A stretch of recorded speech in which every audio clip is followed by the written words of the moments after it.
Hello, everybody. We are having another show today. Uh, Looking for my co-host. Okay, we are. Hello, everybody. Congratulations, everybody. 100K Bitcoin. We did it. You know, for people Great that timing. join. I hope people are not drinking too much and listen to what we say or actually show up. Right. And, in particular for people that were here since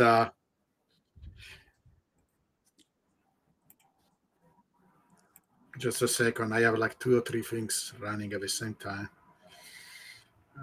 Where is it?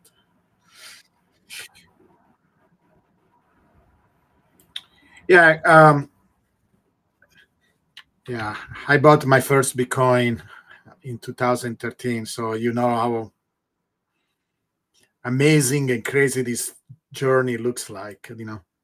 Yes, I'm right at my 10-year anniversary of buying my first. I think it was certainly this quarter of 2014. So, yeah. I'm wondering if we should start with the state of the market and then we can go into the cities discussion and then go to log periodic power law. Huh? Yeah. So we have an interesting schedule. I'm going to turn myself off because I have some background noise, but go ahead and start to describe the market and so on, please. Well, as far as I know, and I haven't been monitoring closely, but I think this last surge happened because of some comments by Jay Powell, the chairman of the Federal Reserve, who referred to Bitcoin as digital gold while also saying it does not threaten the dollar. Now, I think many of us believe that over the long term, it may well threaten the dollar, and over the short to intermediate term, it would be wise for the US government to start considering adding some strategic Bitcoin reserve, and that may happen as early as next year or sometime down the road. But I think we're probably headed towards that. But his comments appeared to have been a big trigger for the market, and also, people have been chipping away at the 100,000 wall, and now we done broke that wall very good. Broke through it. We went up as high as 104. I think we're now in the 103,000 zone right now. And, my expectation is we have some momentum here up towards the 110 level anyway. And then we'll probably see some pullback. I don't know what you think, Giovanni.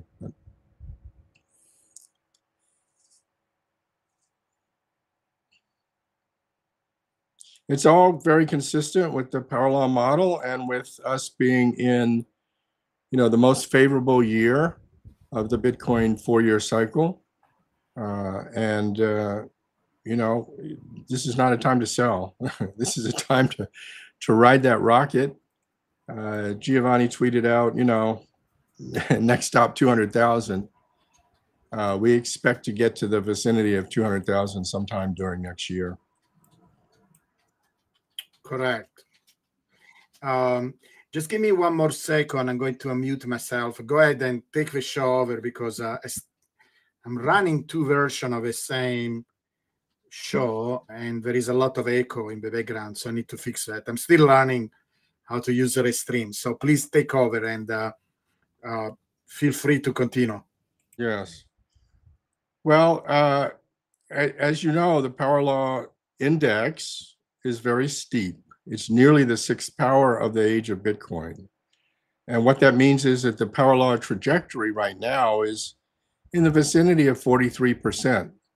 It does slow down with time, but that's gradual. And the total amount of new value that's created does not slow down because it's from a larger base.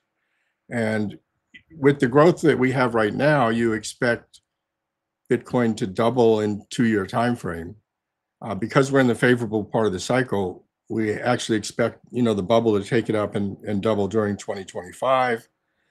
At some point, bubbles will break as they do, and Giovanni will talk about that in the context of the way you can model bubbles with a log periodic power law that comes from Didier Sornet and his contributors, he's developed this over many years, including modeling everything from earthquakes to, stock market prices and even Bitcoin. He's had several papers on Bitcoin itself.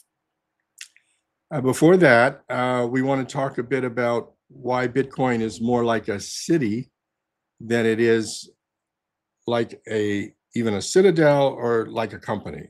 And cities have much longer lifetimes. I've prepared a few slides, so maybe I'll go ahead and switch to that, and we'll start into that section.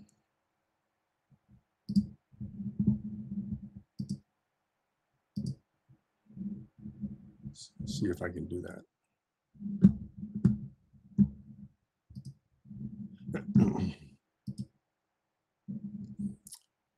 Okay. Can you see this, Giovanni? I hope people can see this. So I have a few slides on, is Bitcoin a city or a citadel or a company?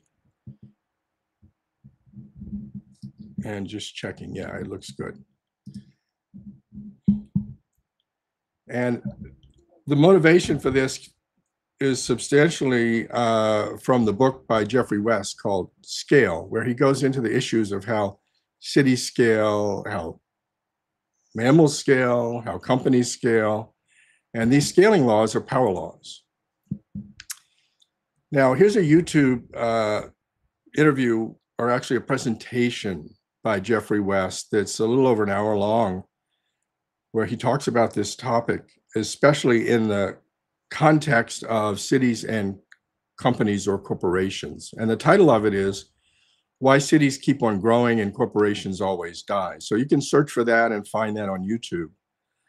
And these are some quotes from the beginning of his presentation. He says, it's hard to kill a city, but easy to kill a company. And he's studied this extensively, the lifetimes of companies, and others have as well. And it turns out that the mean lifetime of companies for all sizes is 10 years. We're most familiar with the largest ones. They tend to last a little longer, but even those have shorter and shorter lifetimes as we've seen more and more rapid turnover on the S&P 500 list. Cities, however, are the crucible of civilization. They are the major source of innovation and wealth creation, and they have superlinear scaling, which is why this title here is Superlinear Cities. Every week from now until 2050, 1 million new people are being added to our cities. Cities attract people because that's where the most wealth is generated, where the most innovation, the most value, the most excitement. Now, cities are meta networks. There are many, many networks that have to be in place and that develop as cities grow. And these networks are utility networks, transportation networks, and other networks related to the infrastructure. And it turns out that they scale as a power law as well. So we have our water, electricity, gas, the telephone system, cable, internet. We have the road networks, train and subways, public bus, airports, and so forth. And then we have our police, our fire, our hospitals, healthcare, and then the local administration, regulatory, and legal networks for the cities. Now, this is data that shows the power law nature of cities, and it's a log-log plot, just as we often present to you in the context of Bitcoin. There are 4 different quantities that are being measured here. Income per person for a city, the total GDP of the city, the number of patents generated, and the crime rate. So both the good and bad things increase in cities in a superlinear fashion. And you can see it almost doesn't matter which metric you choose of these 4 different metrics. They all lie along relatively similar power laws. So we have that metric being plotted in log terms on the y-axis, and we have the population of the city. It's been normalized to some standard city size, but it goes all the way up. These are US cities, so it includes New York and LA and Chicago, Houston, the largest US cities there in the upper right. And you can see that over nearly 4 orders of magnitude in population, this power law is evidenced and pursued. And it turns out the slope of that power law is not 1, it's 1.15. So this is what we call superlinear. So this is a power law of outcomes. What is the consequence of 1.1? Can you explain to people what that means? What is why is it important? Well, what it means is that well, first of all, it's a power law, so there's some stability there from a power law. But the second is that it's super linear. So if you double in size for the city, then roughly 15% higher GDP relative to the population. So the GDP doesn't double, it goes up by a factor of 2.3. Now the inputs are sublinear, and that's all the infrastructure. That's the water lines, the electrical lines, the number of gasoline stations, the length of all the roads. That scales sublinear, and the amount of sublinear is about the same, this 0.15. So it's 0.5. Now, if you take the ratio of outcomes to inputs, then you get a power law of efficiency of the city. And this is why people end up moving to cities.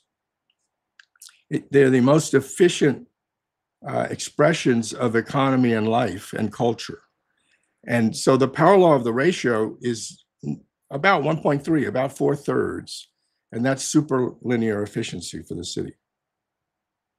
So that comes from this graph comes from the talk that's on the YouTube that I just showed. So you can hear Jeffrey West talk about that there. Now, companies are quite different. They don't It's quite interesting, sorry if I interrupt you, because, please. For example, with the Kleber's law, right, it's also 2/3. That is, it has also sublinear scaling. And that, in a certain sense, has to do with the flow of nutrients in the blood. So it's very interesting that all the infrastructures, like the water lines, electrical lines, the water, look almost like the infrastructure of a body, right? That is has a scaling that is sublinear. That is interesting. It has interesting consequences, right? It is. And what we call those are the terminal units. And so in your body, they're the capillaries, the smallest capillaries, and they all have to be supplied with blood. And the same thing in your nervous system. And in the cities, it's the terminal units. Well, what are those? Those are houses. So every house has to be supplied with water, electricity, it has to be alongside a road, right? And then you want it to be close to transportation networks. So these networks try to fill the entire space, fill the entire volume. And it turns out that it's more efficient to fill a larger volume.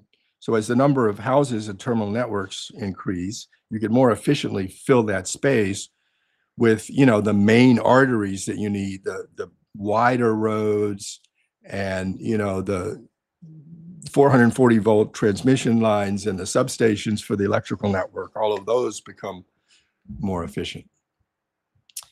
Okay, let's move to companies. This is the history of 25,000 North American companies over 60 years of data. And this is not a log-log plot. This is a log linear plot. So a straight line here means an exponential. And pay attention to the right-hand side first. And that's the number of companies. That's the exponential curve. And it's an e to the minus 0.098 t. And, basically it's saying that if the lifetime increases by 10 years, that I drop by about one factor of e, 2.7, a little bit less than that. And it also means that the mean lifespan is an average life of 10.5 years. And you can see that even fewer of the very large companies here, but that's probably because his window was 60 years, so it's going to tail out. There have been other studies that show that, there are very few companies that survive over 100 years. They're not as large as cities. They have many ways that they can disappear. They can be acquired, they can go bankrupt, they can spin out divisions, they can go private and then die. A very low percentage survive more than 50 years. And internally, they do not benefit from superlinear scaling. Internally, in their communication networks, for example, they scale sublinearly, which is suboptimal. And just a comment about altcoins, they're much more like companies or consortiums. So whether it's Ethereum or Sol or XRP, any of these POS kinds of coins that aren't doing proof of work, they don't exhibit power law behavior. Ethereum did for a while, to some extent, before it changed its whole consensus mechanism. And once it changed its consensus mechanism, it started losing ground against Bitcoin quite noticeably. Now, Bitcoin is a meta network, just like a city is a meta network. And this is an answer from ChatGPT 01, listing some of the networks of the Bitcoin ecosystem. It includes the blockchain, of course. It includes the miners. It includes second layers like Lightning and Liquid and side chains. It includes the users, the developers, merchants who are taking payments, exchanges, very importantly, the full nodes that keep the ledger, the regulatory and legal framework and network, and the service providers network. And there are more, but ETFs fit in here. You know, companies that are adopting into their treasuries could be considered sort of another network as well.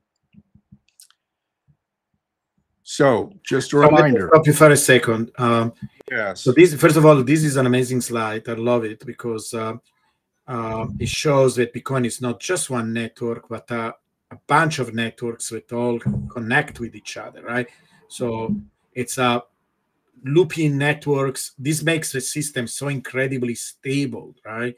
And there are all kinds of feedback loops, and so it's a super network that is. And I like this list because I usually mention the mining, I mentioned the user, but you're right. There is developers, there are merchants, exchanges, regulatory, all the laws, service. I will say maybe we should add the media. There is also a media network, right? Because like X, for example, I mean, that is part of the social, but then other people pick up the news, right? Like the regular media. So it's an incredible thing. And if you don't understand network ideas and principles, I think you don't understand Bitcoin. It's like that, you know, it's not a normal asset. Everybody else of it tries to give a picture of Bitcoin based on understanding traditional assets. They completely miss the point. Don't you agree? Yeah, well, absolutely. I mean, everybody wants to go, you know, when they introduce these altcoins or NFTs or something, they're all saying they want to go viral, right? Well, what is viral? Viral means spreading with scale, right?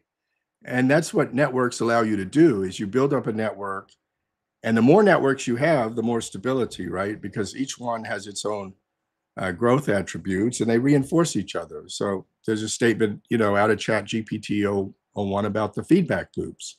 And those feedback loops are positive. They build a power law, but you can also get the runaway exponentials that we'll talk about a little later.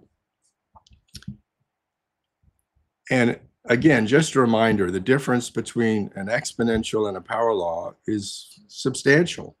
Exponentials have a characteristic time, but power laws always start at time zero for the thing that you're interested in. Or, you know, distance zero, if it's a 1/² gravity law or something like that.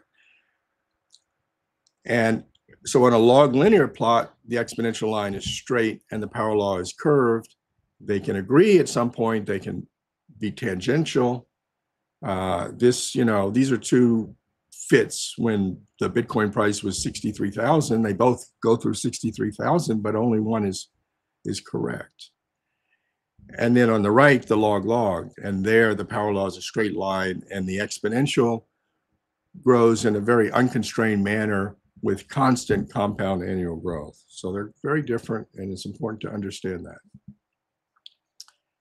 So, you know, my view of Bitcoin is it's a decentralized megalopolis. It's a global city. And right now the scale is $2 trillion. And the annual value increase on trend is above 800 billion because it's growing at faster than 40%. So off this 2 trillion base, the trajectory in a year is above 800 billion. And even though that will slow on trend the following year, it will be off of a bigger base. It'll be off of a $3 trillion sort of a base, right? So it will keep growing more and more value or GDP. And right now, there are only Did 6 you cities. try to put Bitcoin in this scaling of cities? That would be really cool. Oh, yeah. Let's take a look at that. Have not. We should try to do that, right? To put it, and maybe it's even the history of Bitcoin in different times and comparing it up with scaling of city. That will be cool. And I love this. I didn't know that New York, Tokyo, very good. This, by the way, these slides are amazing. Your slides are always beautiful. I didn't know myself that this GDP were bigger than Bitcoin. It's incredible. It's incredible. New York, Tokyo, LA, Seoul, Paris, Chicago are the only cities in the world with a larger GDP. You know, how big is New York? How big is New York? New York is it's between 2 and 3 trillion. Oh, okay. So close. And Tokyo is like 2. So, you know, comparable to Bitcoin's market cap, if you will. Yeah. Let's make a graph sometime. Cool. We'll do that. And we can put states on there. There are only 10 US states that are larger GDP as well. So we could put the largest cities and the largest states on as well. I just looked that up this morning. Now, people talk about citadels. And of course, you can do it with countries, and people have done it with countries. But I think the city is more relevant, because this is just demonstrating that indeed Bitcoin is this kind of decentralized global megalopolis. And people like to talk about citadels, and you know, they're going to over time, that's their desire, is to have their little citadel.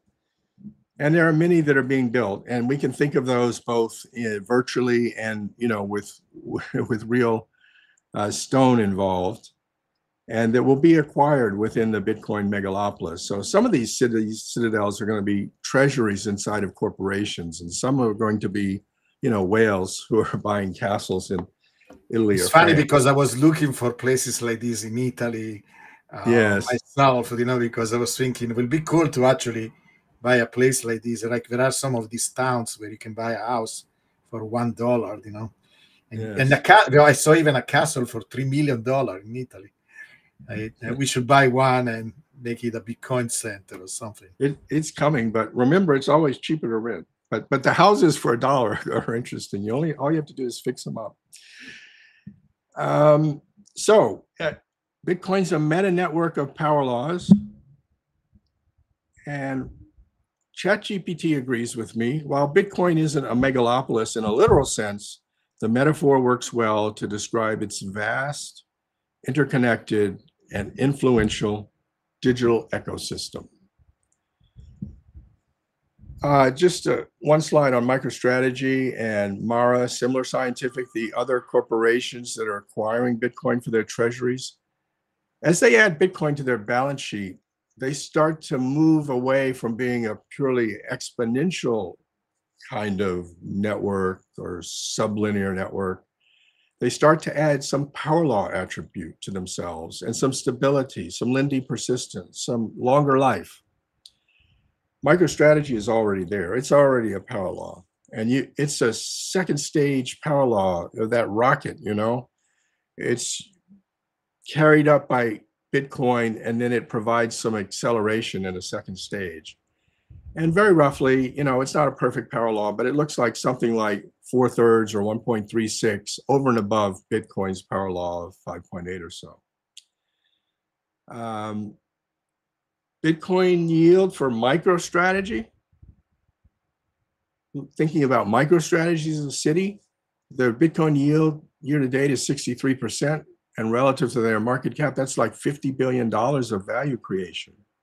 It's the same as Albuquerque, New Mexico's GDP. So, you know, they're starting to get up there in the city rankings. And there are now over 100 companies around the globe that are building Bitcoin reserves or citadels.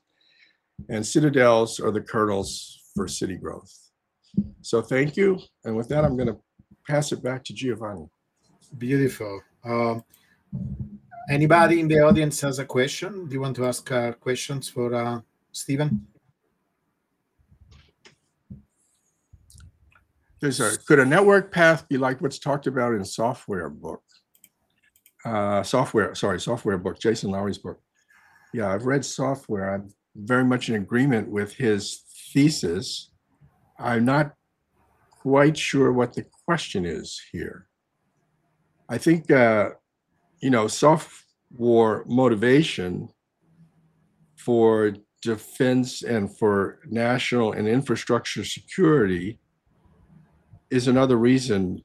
Those are citadels of a different sort. You want to build that kind of a Bitcoin citadel for your utility company, for the electricity infrastructure, that you don't want to be, a victim of cyber war attacks. So it's additive, yes.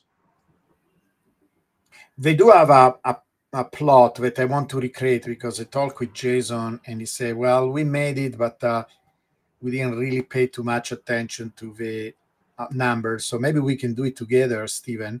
They have a graph where they show how much energy is delivered by the weapon, and then they show on the x-axis how much energy is required to deliver the weapon. And they have what it looks like a power law, because we have a log of one quantity versus the other. I don't know if they thought or realized that it was a power law, but the moment that you draw a log on the y-axis and the log on the x-axis, and you have a straight line, it is a power law. But it will be interesting to verify that graph is actually real, and I think physicists will be the perfect people to do it, because it's all about how much kinetic energy is involved, and so it's something that we can double check.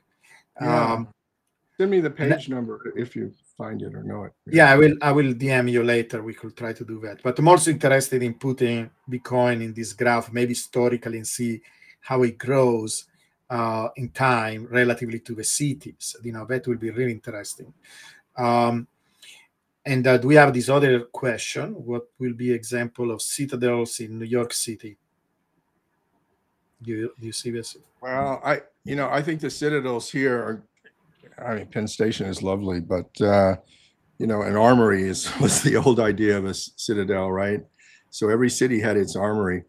But the new armories are in Wall Street. So I think the citadels are, BlackRock and Larry Fink building ETFs with hundreds of thousands of Bitcoin inside. Those are the Bitcoin citadels headquartered in New York City.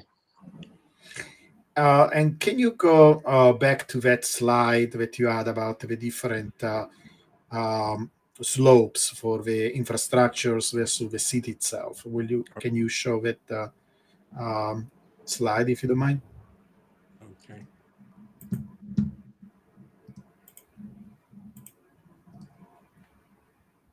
Yeah. Okay.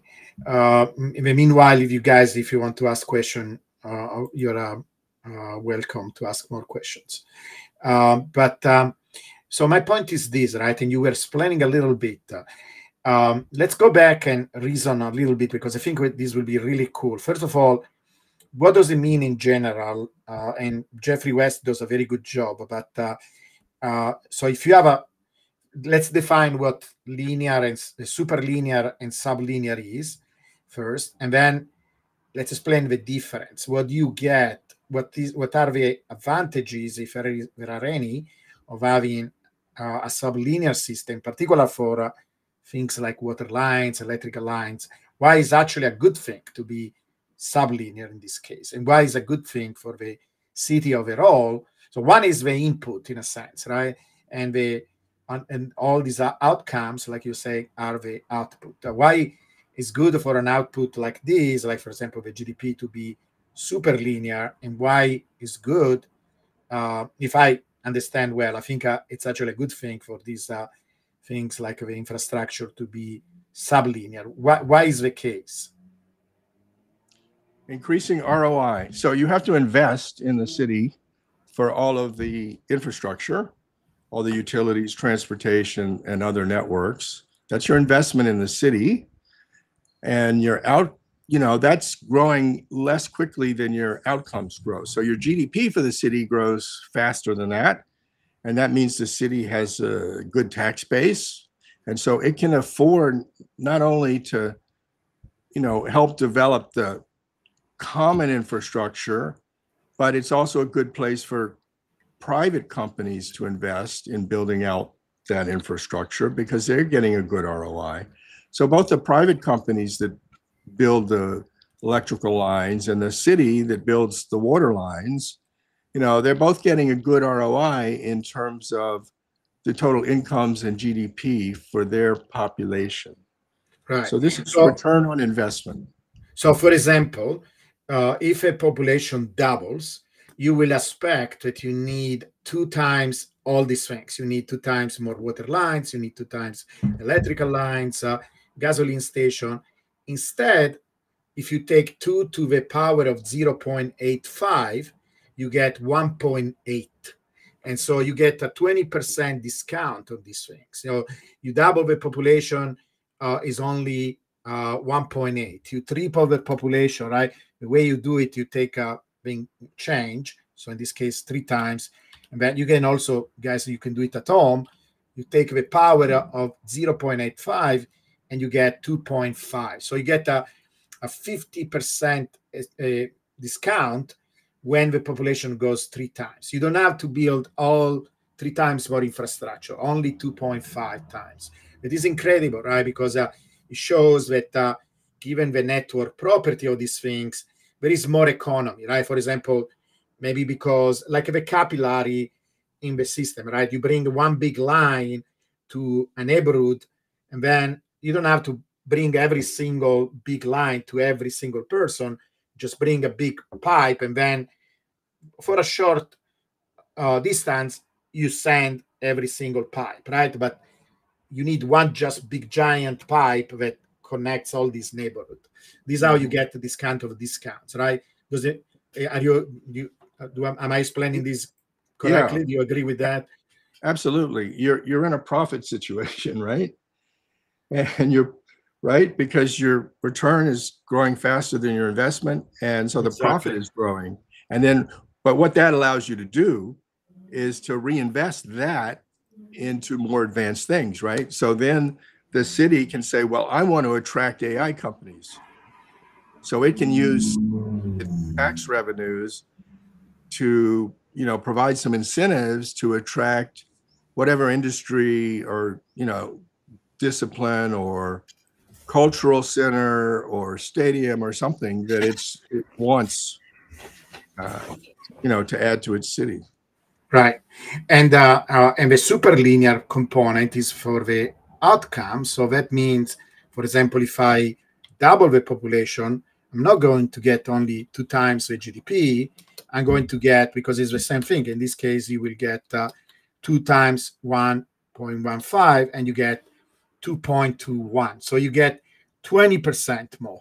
Okay. So you actually save 20% by increasing the infrastructure, so it doesn't cost you 2 times, and the output is actually 20% more. So it's really cool. It's actually the the ratio between these two numbers is where you get the improvement of having more people. So largest cities are better, more efficient. They are happier in general, right? And they can attract more investments, and it's a feedback loop like that. And Bitcoin works exactly in the same way, where, for example, we know, from the studies that I have done, the adoption grows with the cube, but then the system responds with the square of adoption.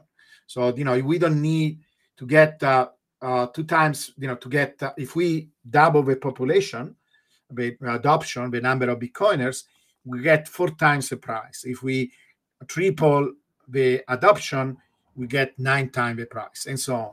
So there are all these non-linear effects that are typical of networks, and this is why it's amazing that Bitcoin is a network. It's an incredible fact that many people should celebrate instead of resisting it, right? Because many people resist the idea, but it's a beautiful fact and has a lot of interesting consequences. We do have another question. So this is the question. Do you see it, Stephen? So is Bitcoin a cyber city with multiple utilities? Yes, I mean, it's a cyber city with multiple networks, right?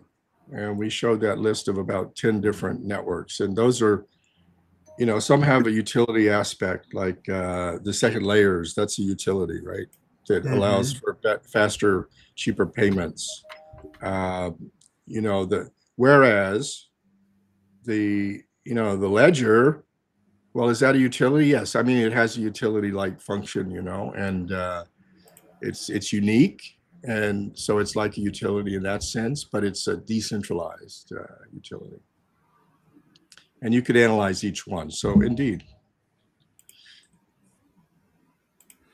Okay.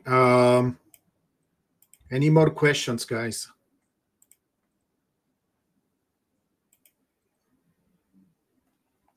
Let me check if there is any more questions. Yes, we do have one more here. Do you see the question? No, here it is. Oh, I think I missed this one. Dealt with that one. This was the previous one. Yeah, we dealt with the top three on that. Yeah, I don't see any more questions. Yeah. So, and if you guys are interested in this topic, I put a link for the talk. It's a very amazing talk. Jeffrey West made other talks that are also interesting. You can look it up, right? Jeffrey West. There was a longer one. Let's see if I can find the link. It was like, well, this one was short. So if you're interested in, yeah. So let me see. Yeah, he has this was a Google talk. Let me give you this link too. I will put it in the chat because it's really, really amazing. He's a very eloquent physicist. He's a physicist like me and Stephen. And he also wrote a book that is called Scale, and you can look it up on Amazon. It's a very beautiful book. Yeah, exactly. And I wanted to read you something, guys. So Taleb is this how will you describe Taleb? Taleb is what a financial mathematician. I have a few descriptions for him. You know, when I'm feeling spicy, I call him a risk manager. He's a philosopher of risk, one could say. And but he has a degree in math, right? He has a PhD in math or math. Yes, applied math. You know, he's a financial math guy with a statistical focus. So he's an expert in statistics, but he does not quite bring physics kind of thinking to the way he approaches things. True. But he does understand scale, even if at a certain point he was a Bitcoiner, and then he wrote this black paper. Maybe sometime, Stephen, we write a reply to the black paper because I have an article on it. People can search for it. Okay, cool. Very cool. We can go through that article that I wrote years ago. Next time. Maybe next time we go to it. We have an infinite number of topics, you know, and it's unique. I think your presentation about the city was wonderful today. But I love one of the quotes. I have a hard copy of Scale that actually I bought a long time ago. And I really love what Taleb says about scale and the importance of scale. And I'm going to read it to you. It's each human should learn to read and write and to count. And those who know how to count should learn scalability. So this is how important he thinks it is. It's you need to learn, read, write, count, and then scalability, right? It's one of the most important skills that everybody should have. Scaling is the most important, yet most hidden and rarely discussed attribute. It's one of these things where they should teach it to children, right? To think intuitively about scale, like one of these important principles, right? And instead, it's almost like ignore. People have a really difficult time unless you are an engineer, and even more in physics, right? For us, scale is a very important concept. And says it's rarely discuss attribute without understanding it. One cannot possibly understand the word, So I really love this quote because it tells us how important this idea of scale, and power laws and scale is basically one-to-one, right? Stephen, they are one in the same in a sense. This is why power laws are so important, because we have these scale invariant properties. Do you agree with this assessment? Sure, absolutely. They are the expression of scale invariance. They're the mathematical expression of the concept of scale invariance. Mm-hmm. And what's ironic about Taleb is, Nicholas Nassim Taleb, is that he is the one who made the meme or concept of anti-fragile popular. Correct. He writes a lot about that. Yes. And Bitcoin is highly anti-fragile. Highly anti-fragile. Because power laws are also associated with anti-fragile. And one of the reasons is because it's almost like a mosaic. That is another analogy, because sometimes it's really nice to find analogies that people can grasp and understand. A mosaic, have you ever seen this finding, in Roman houses, etc.? Everything is destroyed, all the walls are gone, and what is left is the mosaic. And they found this mosaic a lot everywhere in the Roman world, 1,000 years, 2,000 years after they were created. And the reason is because they have all these pieces, from small little pieces to larger ones, etc.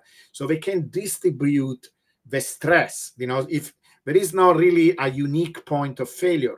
If there is an earthquake, if there is the earth is moving around, there is a building, more mud coming in or whatever, water, it's able to distribute the stress through all these small little, small and larger components, the entire structure as a whole, and all the different small pieces. And power laws work like that. Basically, the scalability means that there are many different things happening, both historically, but also at any point at all the different scales.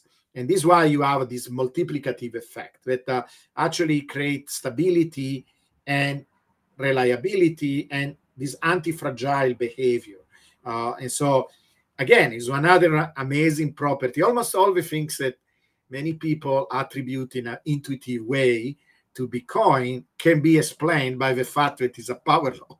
This is why people like me and Stephen that discovered the power law in Bitcoin are so, kind of surprised that many people resist the idea. But hopefully it's one of these things that takes time, but eventually everybody will understand it, with time. What do you think?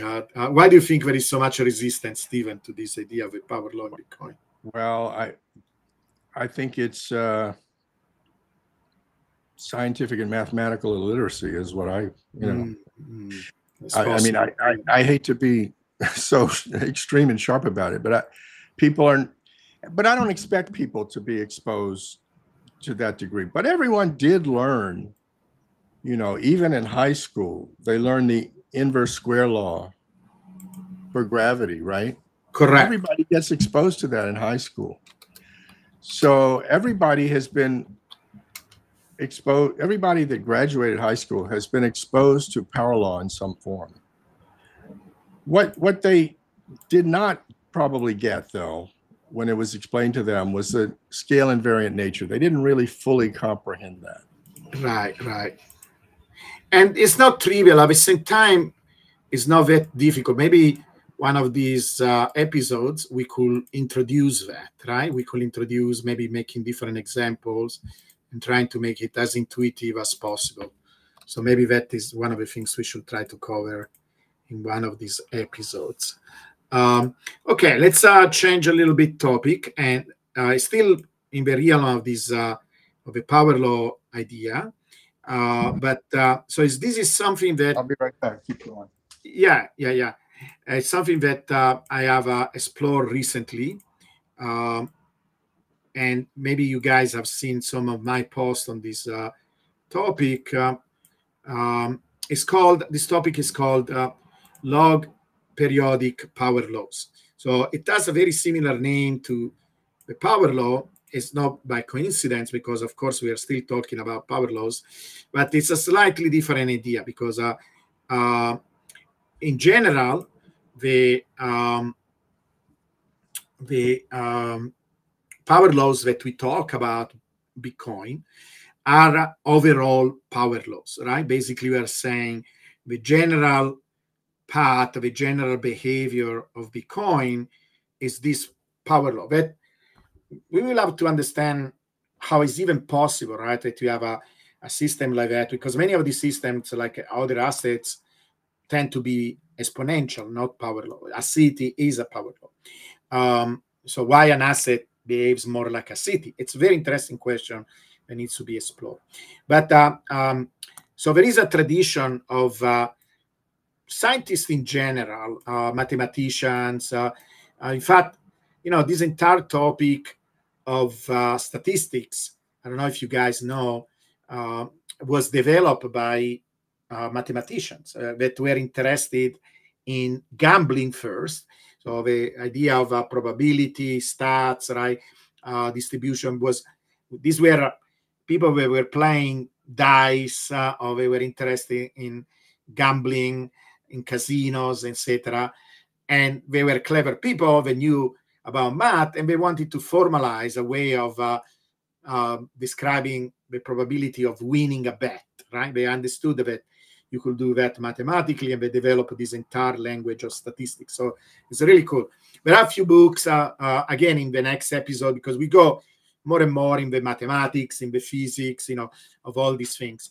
One of the books that I like is called The Physics of Wall Street, that describe all these different ideas from physics that started to be used in financial markets. And we can go through some of the chapter of the book at a certain point. But one of the most successful people that apply these ideas to the financial world, it's this person called Sornet, Didier Sornet. He's a French physicist. His background is geology. And many geologists want to understand earthquakes, for example. And earthquakes, if you think about what happened in an earthquake, basically there are materials, there are different layers of the earth that are pushing against each other.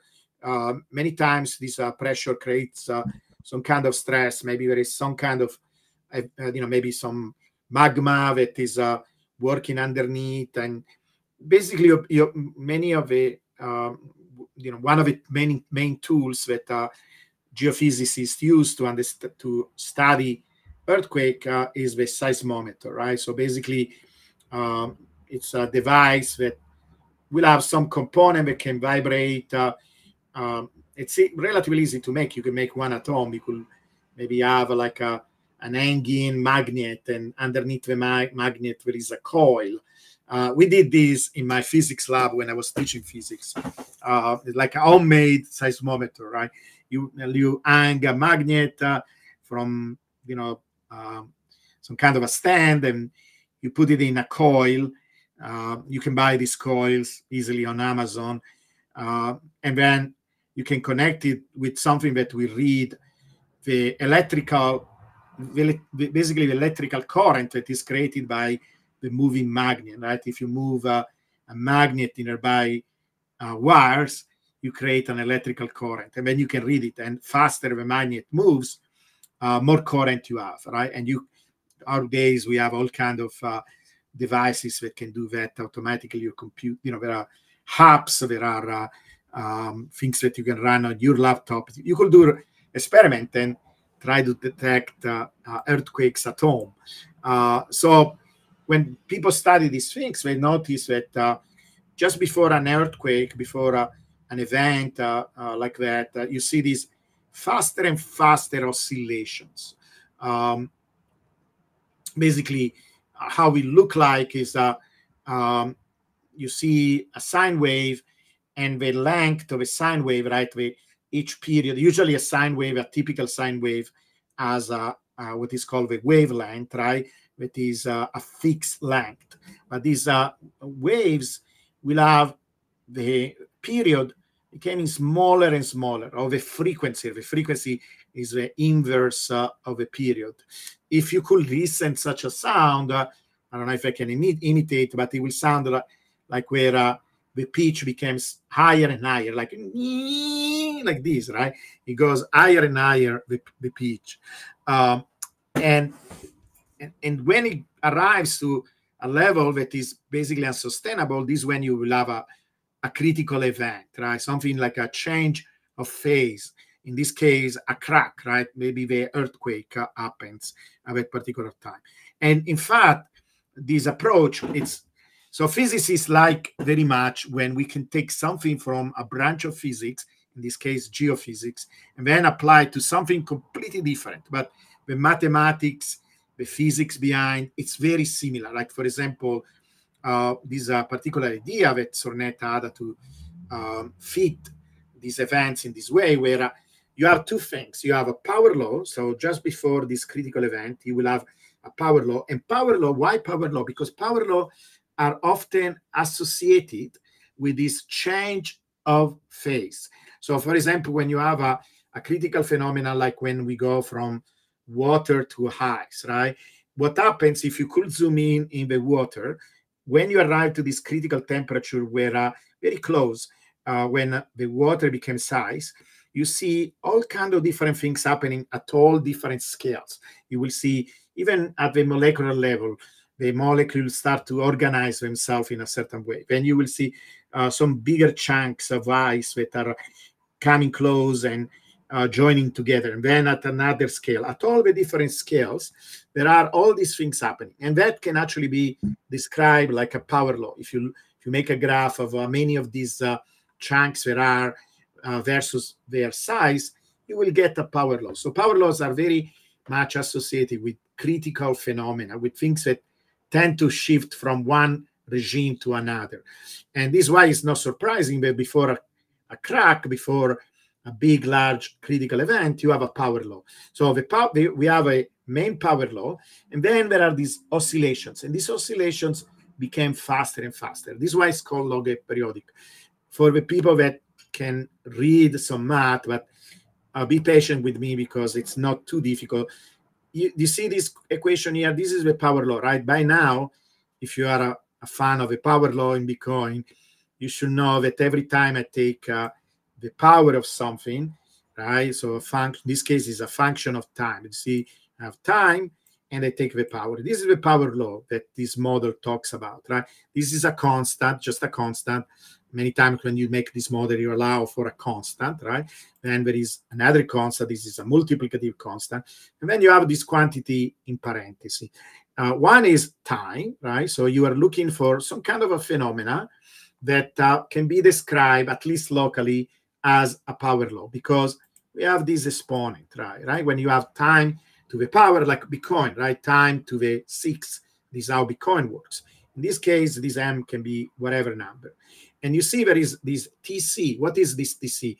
This TC means that there is some critical event, right? So what matters is not much time, but the difference between this critical time and time. So you take the difference. So at a certain point, there will be this point where something special happened, right? And you're looking for the difference between this event, that is, the moment of a crash, or the moment of a earthquake, the moment of a correction in prices. Because in a moment I will show you how he applied this idea to markets, right? That is the relevance for what is interesting to us. So you notice that this type of behavior that you can find in earthquakes, you can find in materials like NASA work with him to look for cracking materials like tanks and fuel tanks. You can apply maybe a sound, or you can make vibrate the tanks and then listen carefully at different places. If you see a sound like this that goes up in pitch, because maybe there is a crack there. And you see, and then you multiply this power law by some kind of a function, and notice cosine, right? It means that it's going to oscillate, and differently from the normal time, because usually here, if this was some kind of a normal sine or cosine, you will have a frequency. Here is the frequency of a phenomena, and then you will multiply by time. Notice, instead of multiplying by time, it's multiplied by the logarithm of time. This is where you get the faster and faster oscillation, because if you take the logarithm, the time is kind of compressed and it will go faster, right? With the given frequency, you will see this shortening of a wavelength of these oscillations. So it looks a complicated formula, but once you break it down in small pieces, like this is what I suggest all the time when you try to learn some math, always break it down in pieces. But this famous physicist called Feynman say, look, you can learn any physics, any math, just break it down in small pieces. Do one, and by the way, ChatGPT is amazing with these kind of things. You could give this formula to ChatGPT and say, can you explain me this formula, step by step? We have like an incredible opportunity. It's almost like science fiction, with ChatGPT. But hopefully you understand a little bit like what this formula is. It's basically a power law with oscillation. It becomes faster and faster. He wrote an entire book on this topic, and he has many papers. So this is another reading. If you want to read this book, there is an audio book, there is the Kindle version. But you see, the topic is complex financial systems. So this idea like fractals, power laws are all in this topic of complex systems. It's a branch of physics. They study these systems that are not easy to be explained with linear equations. You have to use these non-linear equations and many different tools that we developed to understand this system that for a long time physics didn't even touch. We thought we could never describe, like, for example, the weather, other complicated systems like this. Sorry for that.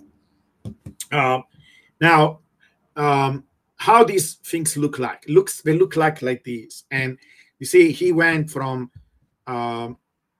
earthquakes and cracks in materials to actually financial data. So he I don't know what motivated him, but maybe intuition, right? Many times this is how we work. The same thing that happened with me, where I was very familiar with the power laws. And actually, it's funny because, I did it, Stephen.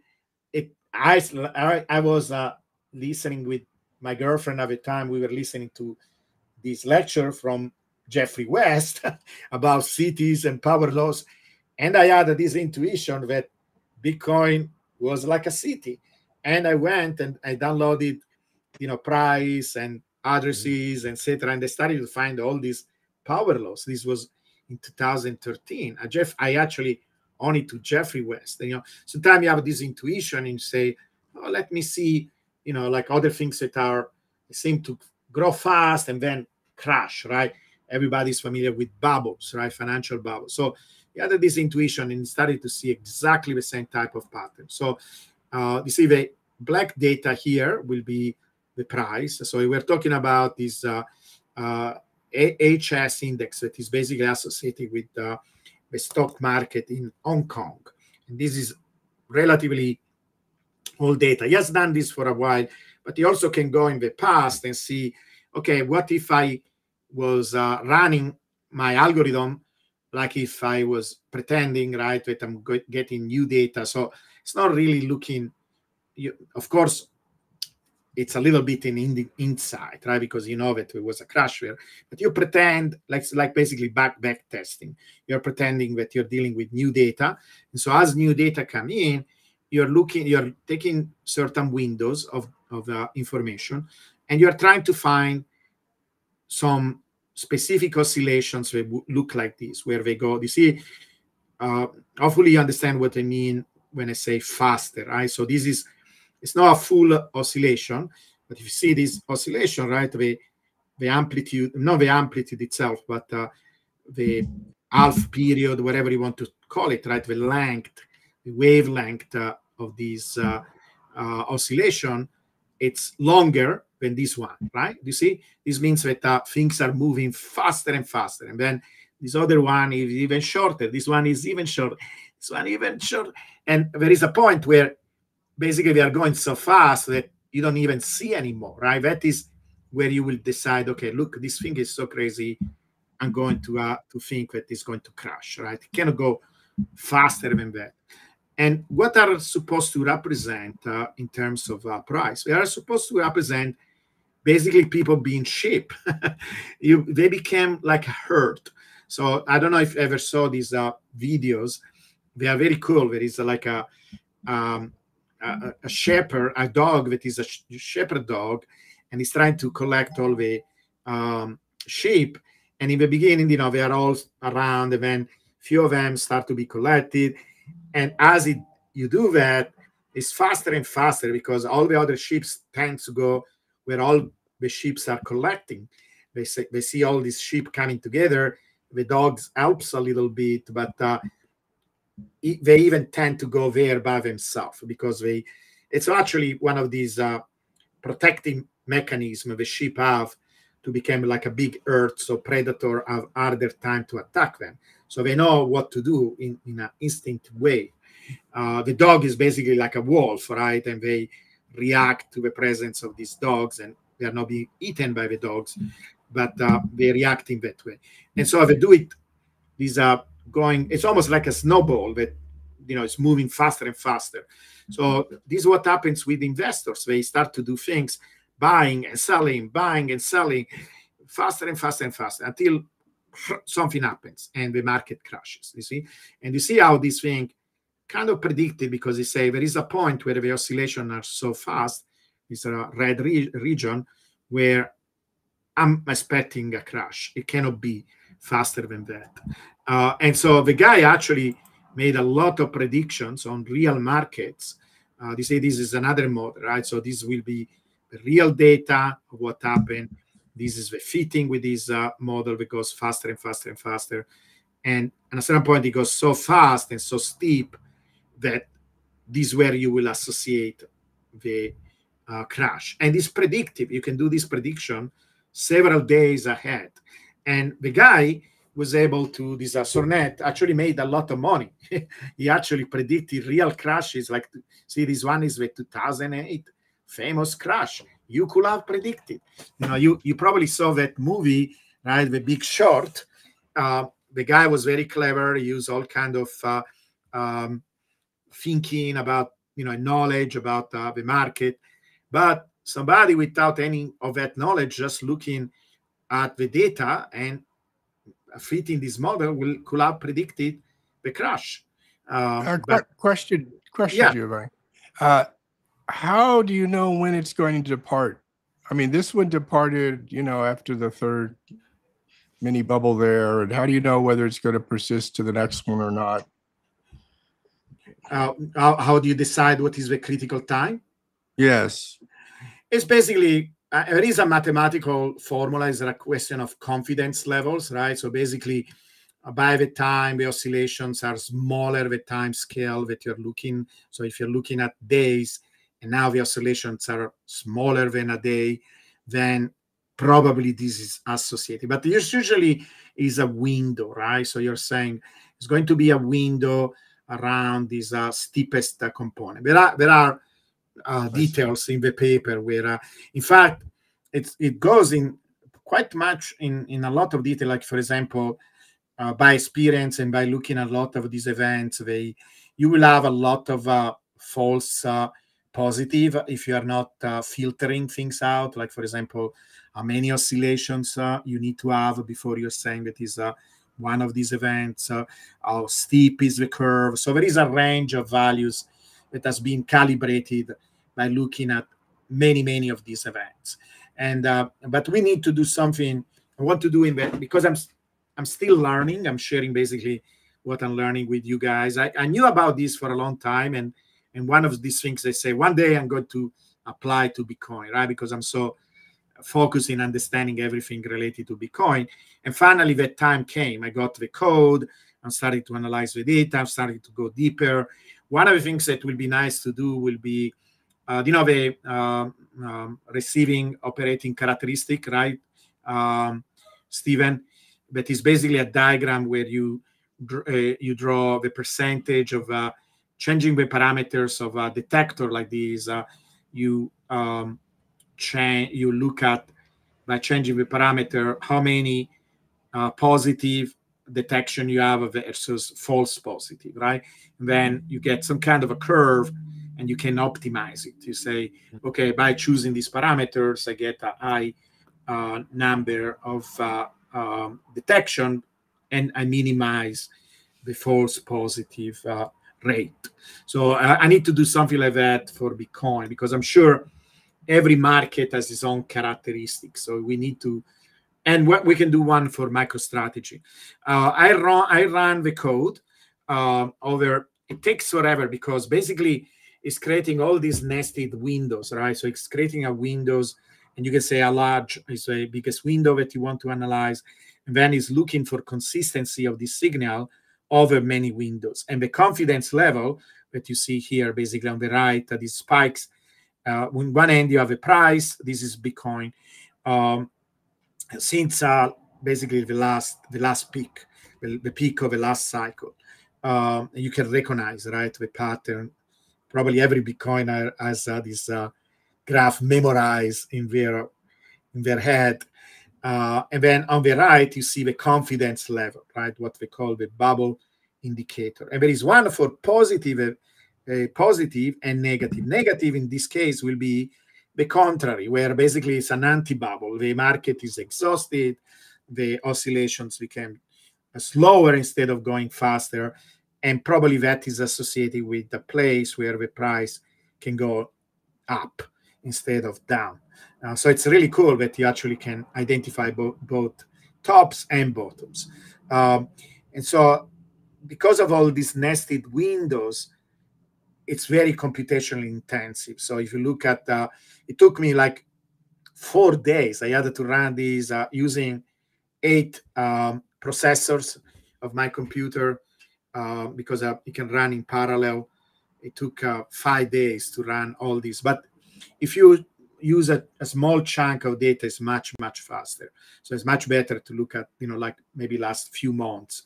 But I wanted to see a little bit how it look historically. And you can see, so it's not super easy because of a scale that we are using here, but every of this event, it's always several days before it happened. So for example, see how it fired up when there was this big correction here, right? So it gives you a bunch of alert. It starts to go crazy when he thinks, oh, this run up. This is very similar to what is happening right now, by the way.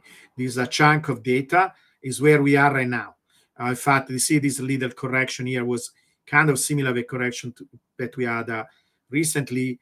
Then there was like kind of exponential behavior. Then all these alerts that happened just before this huge big correction. Now, I want to see if I run, this is on the daily scale. I could run on the weekly scale, on the monthly scale, and then maybe in that case, we only get the huge big peaks, because it will be interesting to see both local correction, but also if we can catch global corrections, like the top of a cycle. So it did, right? It caught these, but I want to see if I can identify global versus local by using different time scales. It's something that I'm still working on. But look at these, like recent data. For example, you remember when we were in the beginning of the year, right? When the ETFs got approved, it was like at the beginning of the year, right? Is that correct, Stephen? Do you remember? Yes, it was January. Like 11th. It was January, right? You see, and the price spiked up, right?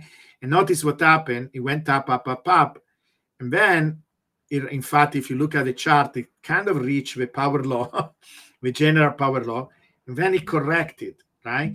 And we had what we were making fun of that period. We called it the 55K gang, right? Well, it detected that. You see, look at this. Just before it happened, it detected that we went too fast up and we needed a correction. It's pretty incredible. And then kind of at the bottom of that 55K, it spiked green, and he detected that bottom. And now notice recently we have two spikes that are associated with the recent correction. So in fact, we should run it right now and see if this jumping up to, whatever we are right now. Let me check where we are right now. 103 almost, right? 103. We can run it right now in the next few days and see if because I want to share this with my followers and on X, etc. And then next episode we can give an update if we have a correction, right? Because we are going a little bit too fast and we are excited. Can it detect it ahead of time? So this is very cool. Do you have any questions, Stephen? Or maybe we can look at even the people. I want to show you how these waveforms look like, but I can do this in a moment. First, let's see. Do you have any question about this, Stephen? Or did you have a chance yourself to study this? I have looked at it in the past. I've read several of his papers, and in the past, I've shied away from doing any modeling because it's got 6 parameters. You've got 5 that you're using. I don't know if you're using phase also. There's a phase parameter. Mm-hmm. It's the 6th one. So just this week, I started trying to do some simple stuff on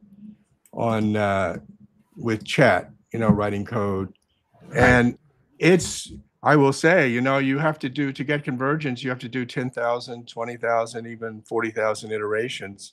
Yeah. Just to get convergence on the parameters. I did successfully run I put in calendar year 2021 data for the 2021 peak. Maybe I'll share that. Sure. I can stop sharing mine. If I can stop sharing, and we can share yours, and then I will show you more of my stuff. But first, let's see yours. Not sharing. Let's see. It says it's sharing, but it's not. Yeah. Do it, and then I have to give permission. So do it again. Okay. Screen. Unable to share. Not allowed. Unable to share. You're allowed. Okay. Try again. I saw it for a moment. I saw it. Try again. See if it works.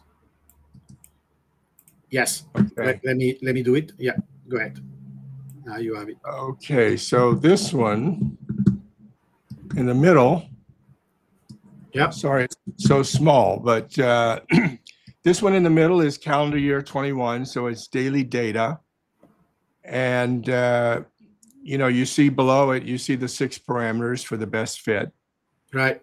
And you see the 3 waves going into the ultimate peak, which happened a little after day 300. So it was December 2021, as we recall, right? And so it's quite successful with the first, second, and into the 3rd peak. And then, it keeps going up with these shorter and shorter oscillations.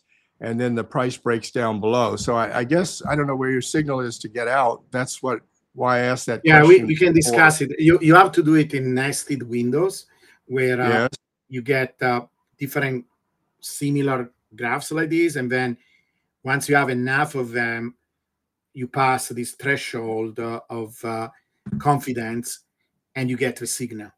I see. But I can show you how to do it. Do it. But you are on the right track. It's very good that you started from scratch to do that. Yeah. It's not trivial, but it really works. Like, for example, let me show you one of my graphs. So share screen.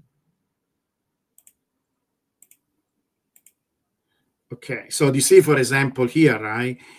This was when we reach that 77,000, and then we got a correction, right? It was not enormous correction, but because here it's in the log scale, right? But we went from what 72,000 to 55 or something like that, right? When just in March, right? March we were about 70,000, etc. And you see how the idea will be that the window that you're analyzing is from the green to the orange.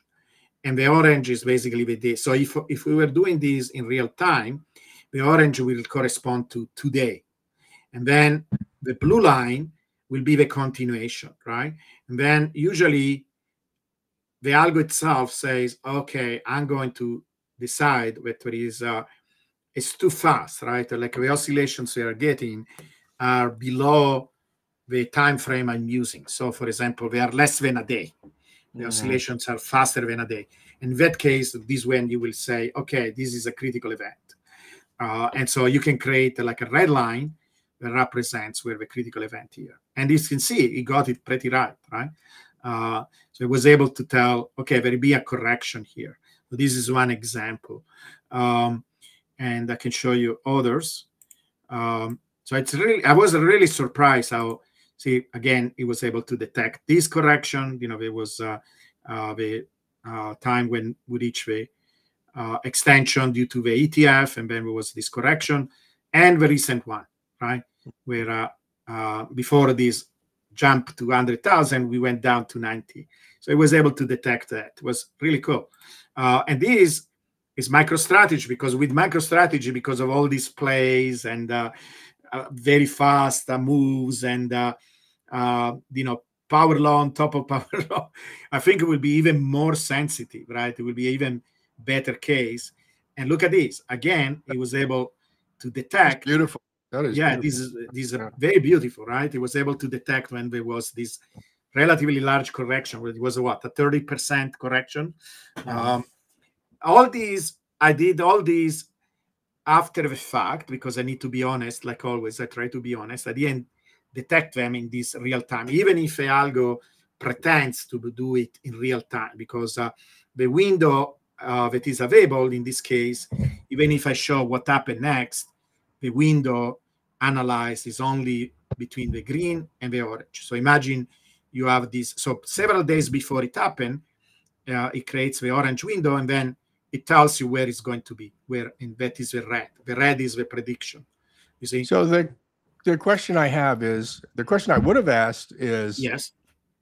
Well, do you get back in here? And obviously the answer to that is yes, because of today's price action. You should have been back into master already. So what does this say about how far the drop is? I don't know yet. We need to study that. We need to see if there is a region, where you say, okay, after this region, it's reasonable to come back, right? Now, it does detect the bottom, but the bottom is much later, when things really stabilize.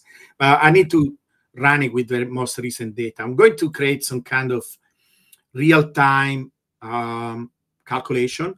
Right now, it's on the daily basis, but I'm planning to also look at smaller time scale, bigger time scales, but make a kind of almost like a monitor that we can use in real time.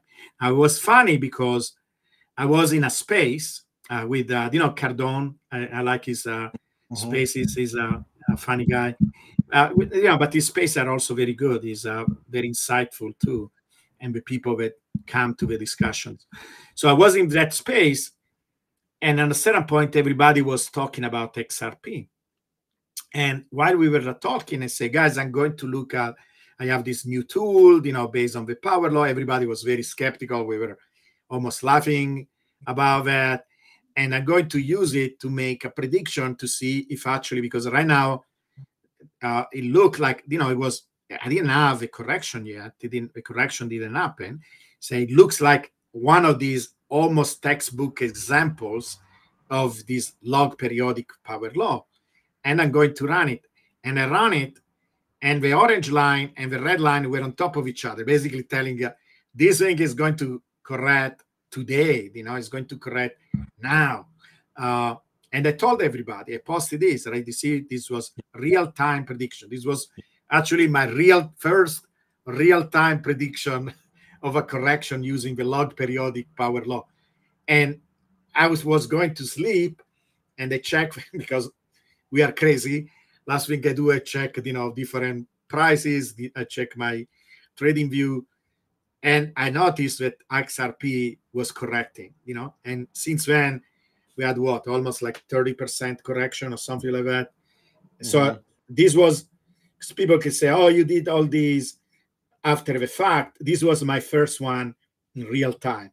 And, I'm planning to create some kind of monitor and observatory where we are going to tell all the time that we are going to have events like this. We are relatively rare, but when they happen, I think the parameter I'm using are reducing false positives, so I think we are going to have a very high level of confidence when they happen. So far, all of them, even if one of them was in real time, the other two were based on, back testing, they all came true, But yeah, there are still questions. One thing would be nice to see if a confidence level corresponds to how big the correction is. So maybe we make a graph of that and see if one can predict how big the correction is and when to come back, right? Like you say.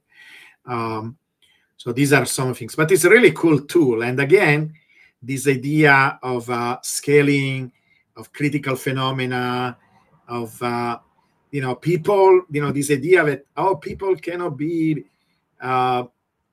modeled by math and physics is not true. We are part of nature like everything else. People have this misconception. Yeah, you can model people behavior and it works. Yeah, it's really amazing to me. What is your impression of all this, Stephen? Oh, it is very, very interesting. It's certainly been demonstrated by Sornet that it has good predictive power across a range of applications, including the stock market. He's modeled Bitcoin as well in some detail. So I encourage more of this. I want to understand it better.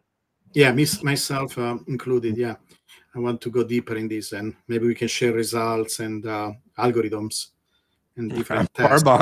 I'm far behind you. Yeah, I know that you will catch up quickly. This is good.